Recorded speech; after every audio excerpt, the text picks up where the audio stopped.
ધાનેરા તાલુકાના અનારપુર ગઢ ગામે આવેલા પ્રસિદ્ધ બાબા રામદેવ આશ્રમ ખાતે ગતરોજ સંત રવિદાસ બાપુની જન્મ જયંતિની ભક્તિભાવપૂર્વક ઉજવણી કરવામાં આવી હતી।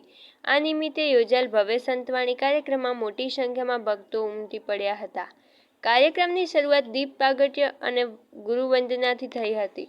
ઉપસ્થિત સંતો અને મહંતોએ પ્રવચનમાં જણાવ્યું હતું કે સંતવાણી એ સમાજમાં સકારાત્મક ચેતના જગાડવાનું સશક્ત માધ્યમ છે।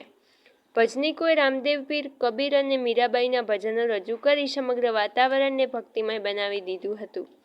આશ્રમના મહંત શ્રી સુજરામજી મહારાજ તથા આયોજક સમિતિ દ્વારા તમામ સહયોગીઓનો આભાર વ્યક્ત કરવામાં આવ્યો હતો અને અંતે મહાપ્રસાદનું વિતરણ કરાયું હતું। અનારપુર ગઢ બાબા રામદેવ આશ્રમમાં ભક્તિનો મહાસાગર ઉમટ્યો। ભક્ત સંતવાણી યોજાઈ। સંત રવિદાસ જયંતિ નિમિત્તે ધાનેરાના અનારપુર ગઢમાં સંત મહંતોનો જમાવડો। ભક્તિ, ભજન અને ભજનનો ત્રિવેણી સંગમ। અનારપુર ગઢમાં આધ્યાત્મિક મહોત્સવ સંપન્ન। શું તમે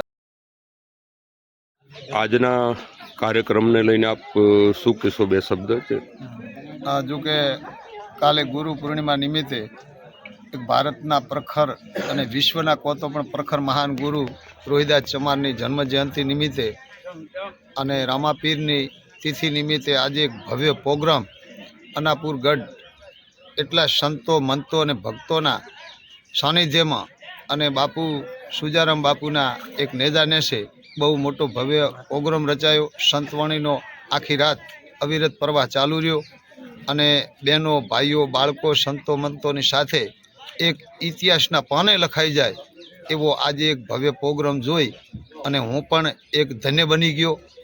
અને આવા પ્રોગ્રામ થતા રહે તો સમાજ જાગૃતિ અવશ્ય આવે ને આવે।